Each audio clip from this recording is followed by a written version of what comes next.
Chers téléspectateurs et internautes de Léon Joléo, vous nous suivez de partout dans le monde. Nous sommes précisément à Ville de Butembo au Nord Kivu.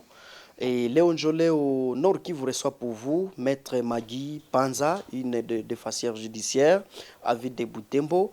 Elle a travaillé dans plusieurs organisations féminines. Elle lutte pour les droits de la femme. Donc c'est à l'occasion du 8 mars, donc du mois de la femme, que nous recevons Maître Magui Panza. Elle va nous parler entièrement sur sa vie, sur tout ce qu'elle fait dans sa vie, dans la société. Maître Magui Panza a travaillé dans plusieurs organisations comme SAFDEF, une organisation qui lutte pour les droits de la femme. Et les femmes sont violées, les femmes sont... Abonnez-vous pour ne pas rater les actualités. Nous recevons pour vous Maître Magui Panza.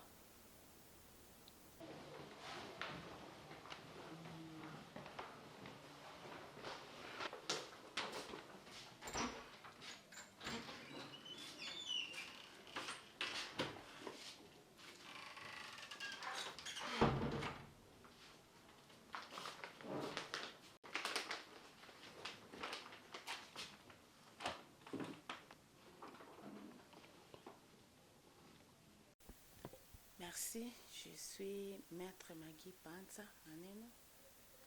Je suis née à Twanga, c'est à secteur Wenzori, territoire de Beni, le 5 février 1984. Je suis fille de Vahwere. Comme ça, ils n'ont pas d'équilibre, ils ont des troubles de carences affectives, mais nous les imitons. Je suis veuve avec 3 enfants et je suis originaire de la chefferie de Bassoir, même si je suis née à territoire de Beni. J'habite à Butembo, à commune Moussoussa, quartier Binongo, à cellule Vichai, numéro 70. Je l'ai dit, je suis veuve avec 3 enfants, 2 filles et un garçon.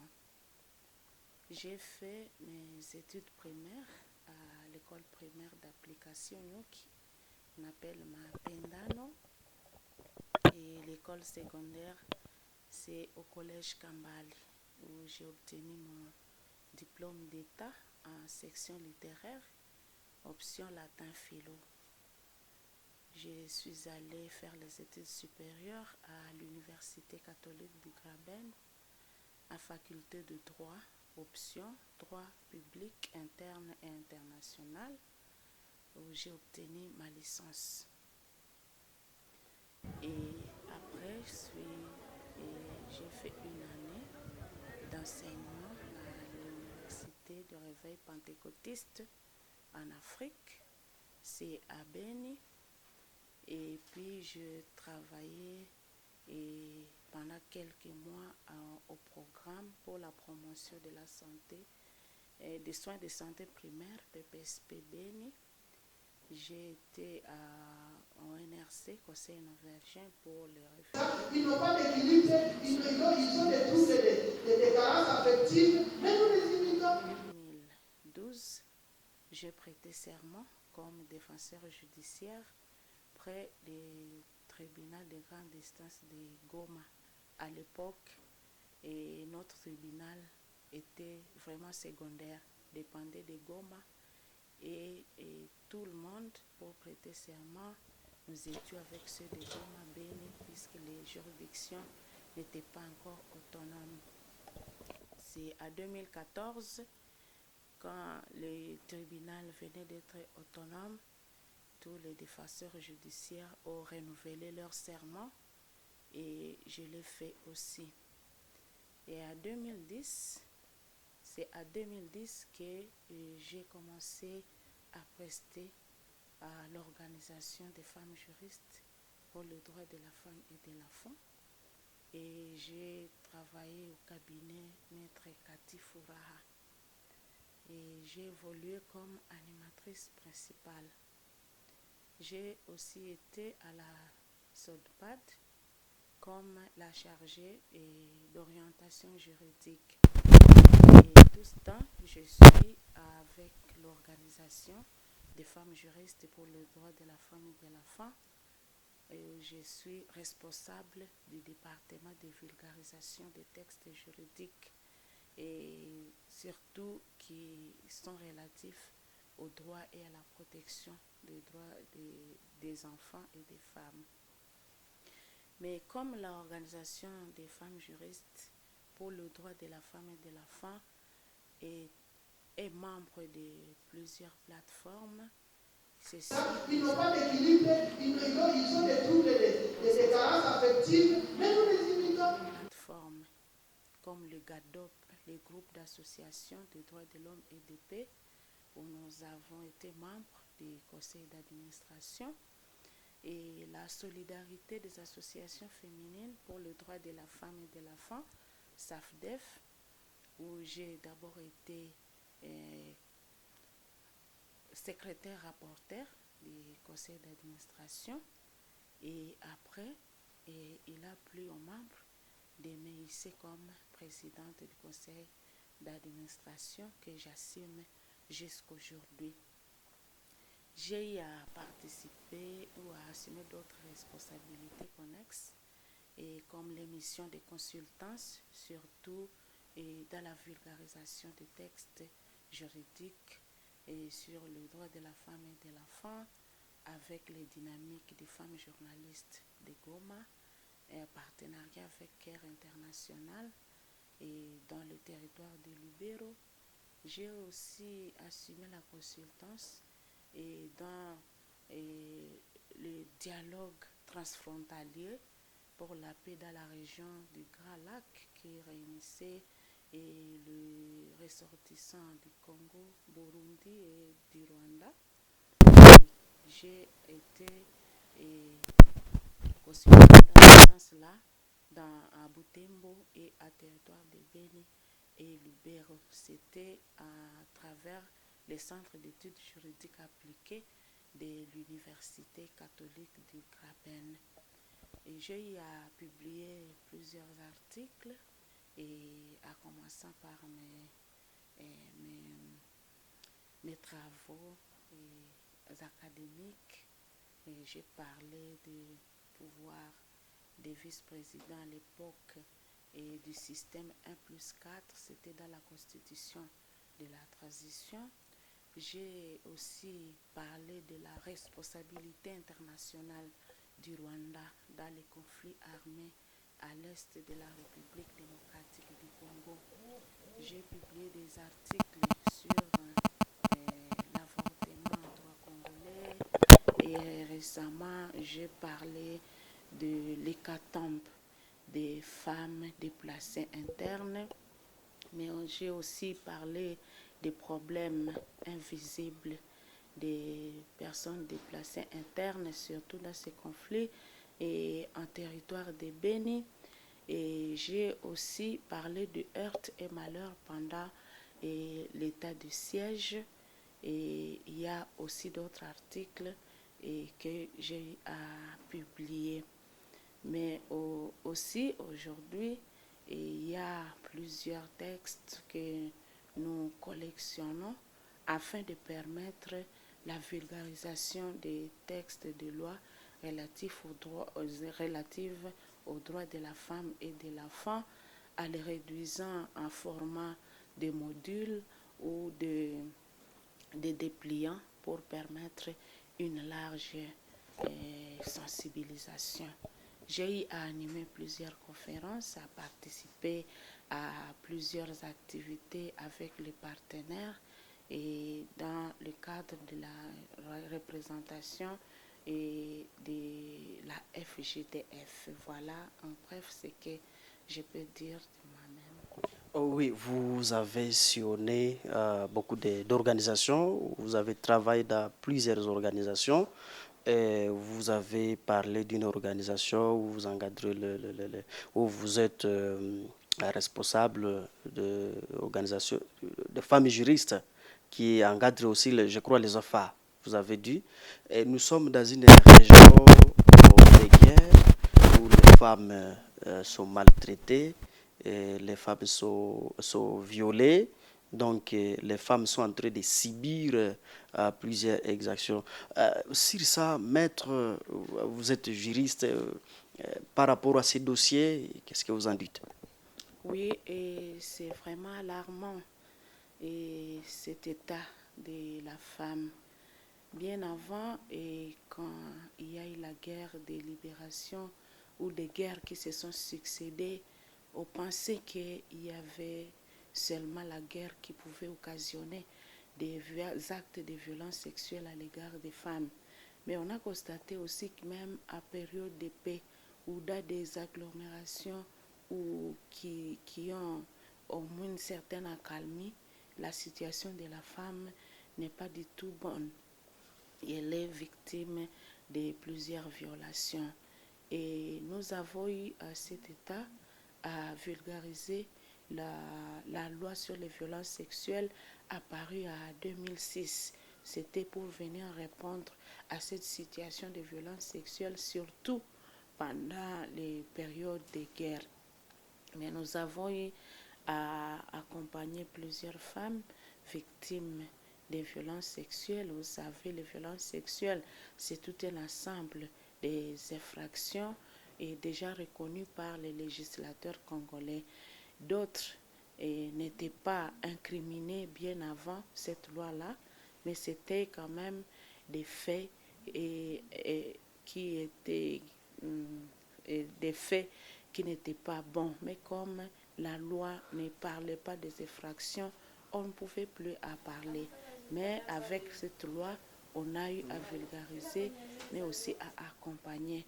Et cette séance de vulgarisation, de sensibilisation communautaire sur cette loi a permis aux femmes, aux jeunes filles et à toutes les victimes de ces exactions, des actes de violence sexuelle, à les dénoncer. Puisqu'avant, on vivait dans l'ignorance, on ne pouvait pas s'imaginer que tel ou tel autre était, tel acte était constitutif des fractions.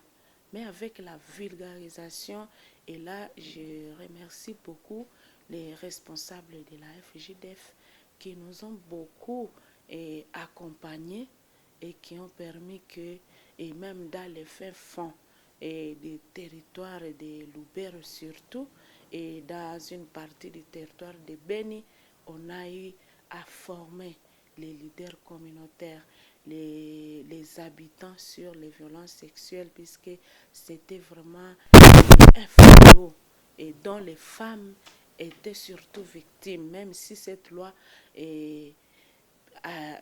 reconnaît aussi l'homme comme victime. Mais les femmes, à plus de 85%, et les jeunes filles sont des victimes de ces actes-là. Et ces gens sont venus, et comme la loi exige le consentement de la victime, nous avons accompagné celles qui ont consenti à l'accompagnement. Et d'autres se sont limités à avoir des conseils juridiques. Mais pas seulement les violences sexuelles. Il y a d'autres formes de violence dont la femme a été victime. Les coups et blessures et la privation de l'héritage, par exemple. Nous avons eu des demandes de pension alimentaire et d'autres formes de discrimination à l'égard de la femme et que nous avons eu avec les autres collègues à accompagner et à donner tant soit peu une réponse. Oui. Vous êtes maître depuis beaucoup d'années. On peut savoir si combien de dossiers vous avez déjà traités. Les dossiers, les nombres exacts, on ne peut pas l'avoir à tête, mais on a y accompagné plusieurs dossiers.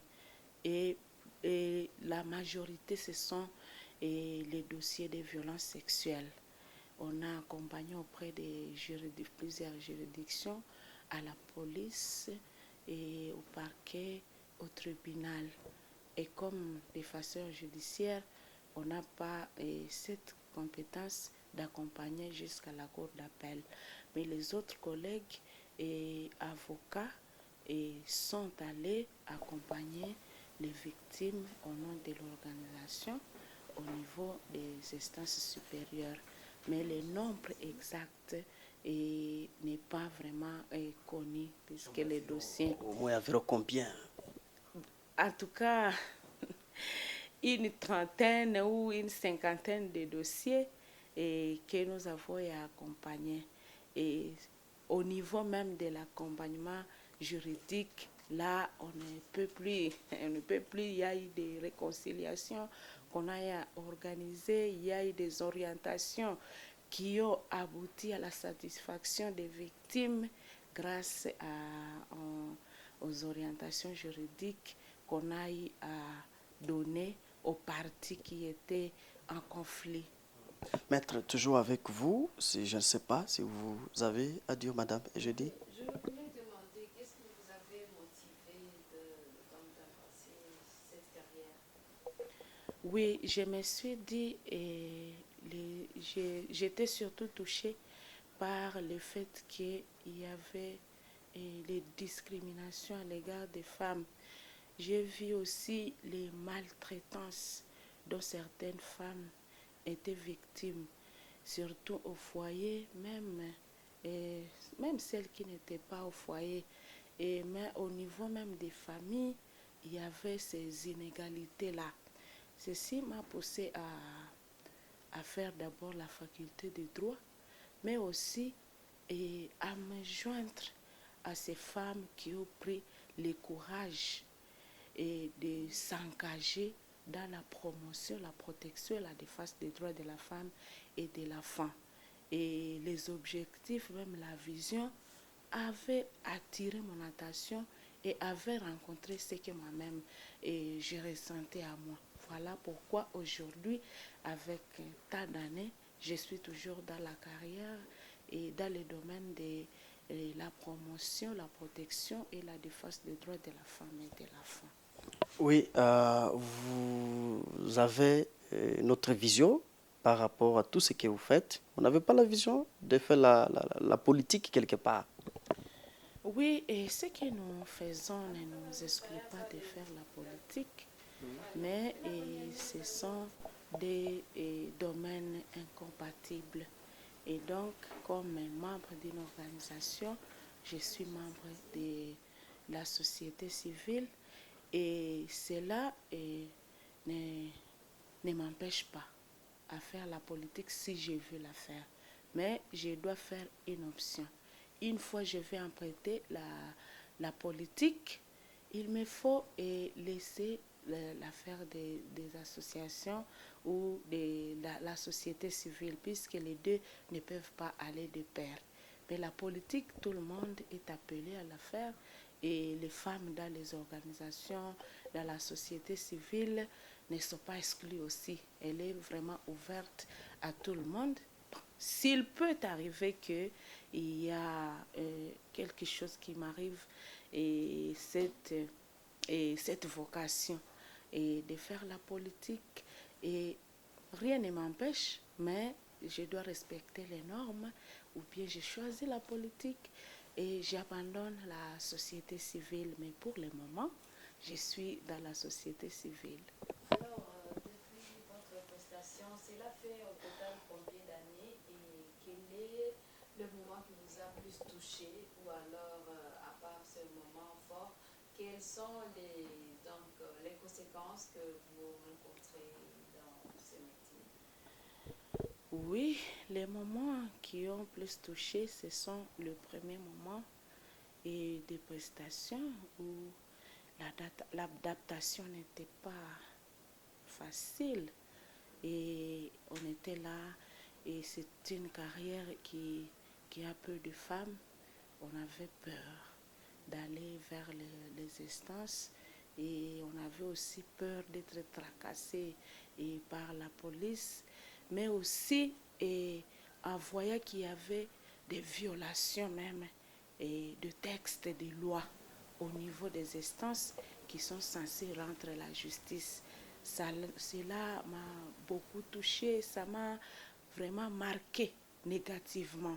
Vous voyez, vous êtes dans les normes, on vous demande, il y a des devoirs que vous avez remplis, mais il n'y a pas toujours de solutions. Et vous savez, nous, et nos bénéficiaires ou nos clientes ne savent pas cela. Elles nous arrivent et pensent que c'est nous qui avons les derniers mots, alors que nous avons une autre mission, celle de les accompagner, et que la décision viendra d'une autre personne. Alors quand ils ne sont pas satisfaites des décisions rendues ou de la procédure, et il y a toute une lenteur qui s'observe et désintéressement manifeste dans certains chefs de juridiction.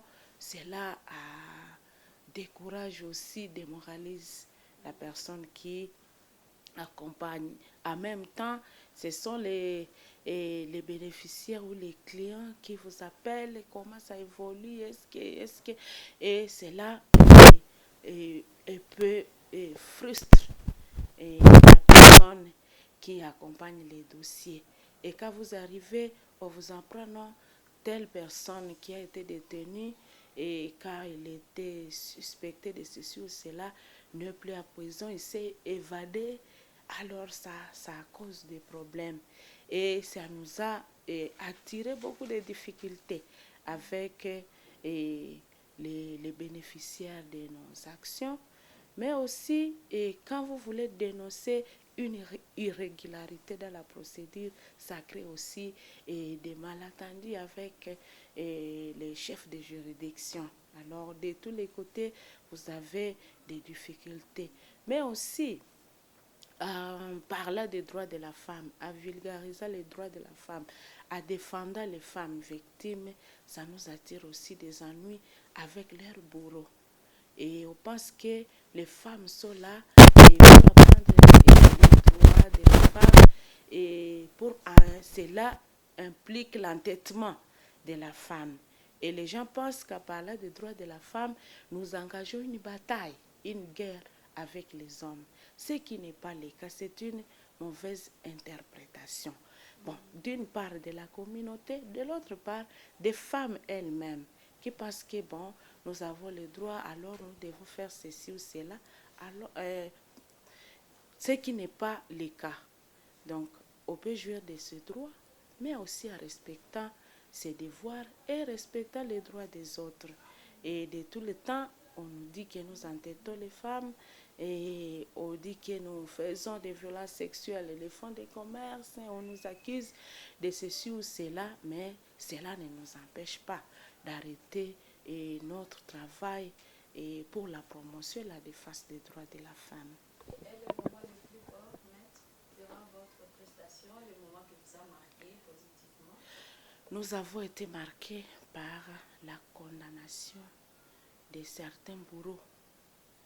Et vraiment, il y a eu des procédures qui ont évolué normalement avec célérité et dont les bourreaux ont purgé et ont été condamnés et ont purgé leur peine. Mais aussi parmi les moments au moins marquants, il y a les femmes victimes qui arrivent et qui remercient beaucoup pour le travail déjà fait. Même s'il y a les alors, la plupart de les Blancs sont nés comme ça, ils n'ont pas d'équilibre, ils ont des troubles de carences affectives, mais nous les imitons. Les femmes ont eu gain de cause. Et nous sommes contentes de voir aujourd'hui les femmes briser le silence grâce aux sensibilisations, mais aussi aux témoignages des femmes qui ont bénéficié des services que nous offrons à leur égard. Ça, ce sont des moments les plus marquants et que nous encouragent encore de plus pour continuer. Il y a des femmes qui ont été satisfaites des actions que nous leur donnons, mais aussi il y a des bourreaux qui ont été condamnés, des bourreaux de renom, des bourreaux récidivistes, et les gens vous arrivent, vous dites, bon, c'est cette personne-là, et personne ne peut la toucher, et c'est une personne intouchable, mais grâce à l'accompagnement, ces personnes-là et qui prétendaient être intouchables ont été condamnés. Oui, maître, par rapport à la situation de l'Est, de l'Ituri, et par rapport à la guerre, vous personnellement, qu'est-ce qui vous arrive à tête? C'est une situation qui est vraiment préoccupante et qui m'inquiète beaucoup. Plus on évolue, plus la situation semble s'empirer. Et dans tout ceci, nous voyons la femme qui subit des exactions. Les femmes sont en train d'être abandonnées et restent veuves, puisque ce sont surtout les hommes qui sont tués. Et vous voyez la responsabilité, une femme et l'assumer toute seule dans un contexte de guerre. Je vois les femmes qui ont été contraintes de quitter leur milieu naturel, leur milieu de travail. Nous savons en territoire de Beni, en Ituri et à Massis et tout, les femmes en grande partie vivent de l'agriculture. Mais avec la guerre, on ne peut plus rien. Les femmes mènent une vie difficile, une vie de mendicité, exposées aux abus et aux exploitations sexuelles, alors que ces femmes étaient devenues autonomes, étaient devenues une force dans l'économie, et c'est elles qui nous approvisionnaient. Et vous voyez les conséquences de cette guerre. Nous sommes en train de les subir, surtout en ce qui concerne les denrées alimentaires. Vous savez que c'est à grande partie, voire même à 90%, si je ne m'abuse, les femmes nous produisaient beaucoup et alimentaient la ville à produits agricoles. Elles ont tout abandonné, elles mènent une vie de mendicité, elles errent partout dans les rues. Ça, c'est une situation qui inquiète, mais aussi avec les autres, on essaie quand même d'élever la voix pour dénoncer cette situation et demander l'implication de ceux qui ont le pouvoir de mettre fin à cette guerre et laisser la femme vivre en paix et continuer avec ses activités pour mener sa vie autonome.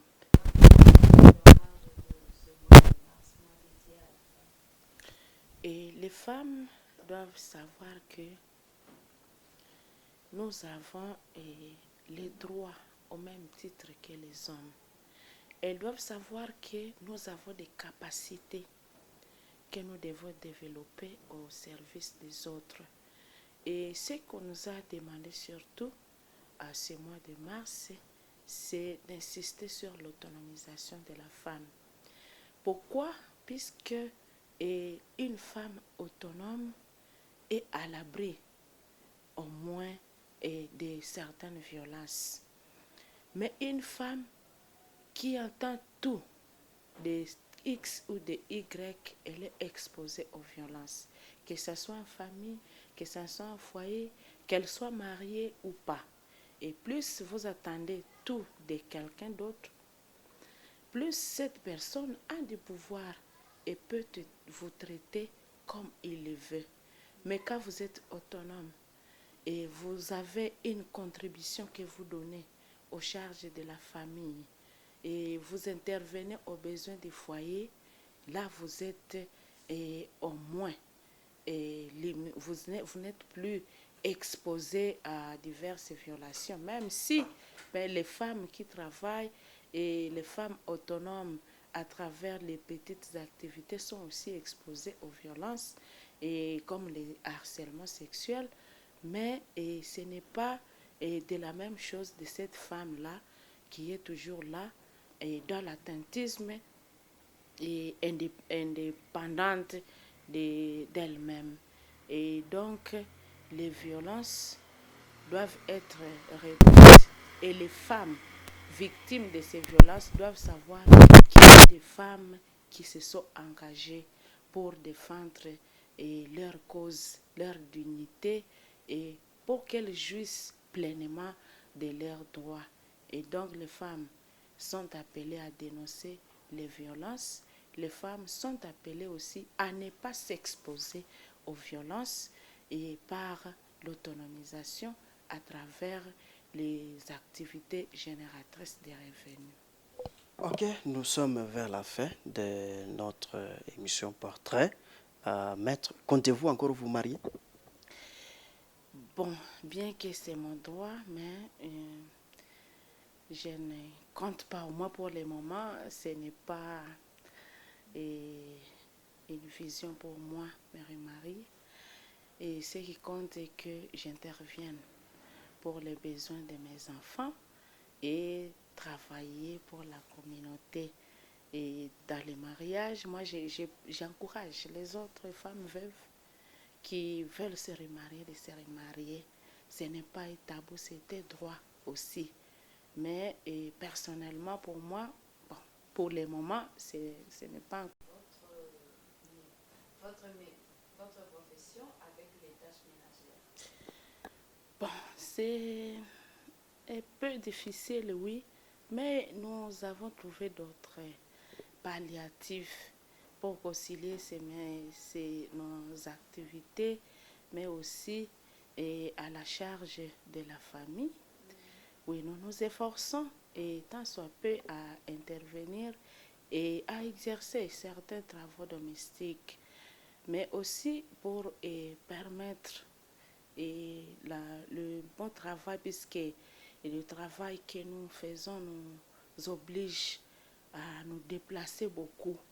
Et alors que les enfants sont là, nous avons jugé mieux chercher quelqu'un qui peut les garder à la maison et aider à certains travaux domestiques.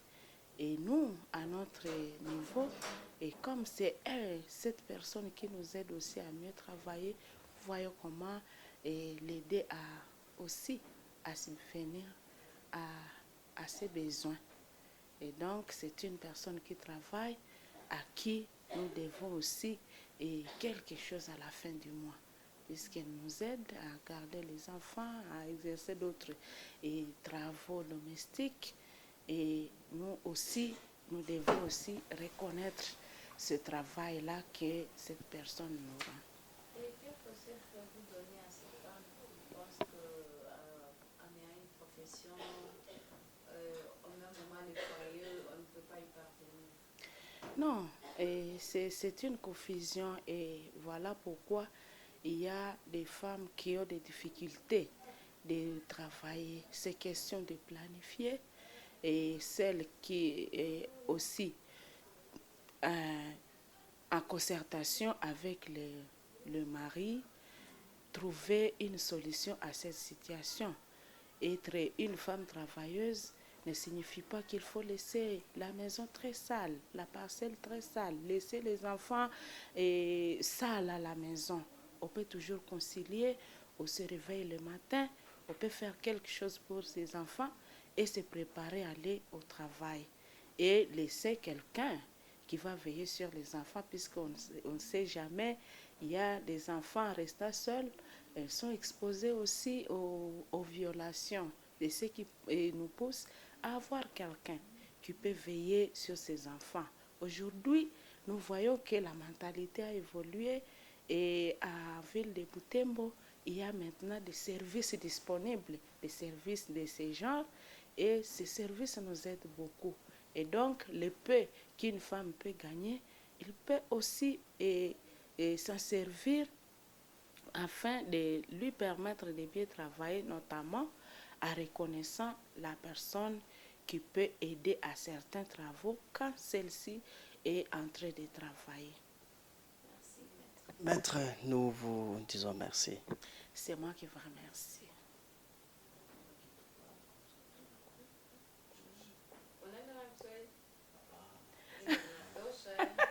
Vous avez suivi attentivement Maître Magui Panza qui vient de nous parler largement sur sa vie. Et les femmes sont violées, les femmes sont tuées, les droits de la femme sont piétinés. Les droits de la femme sont piétinés. Suivez.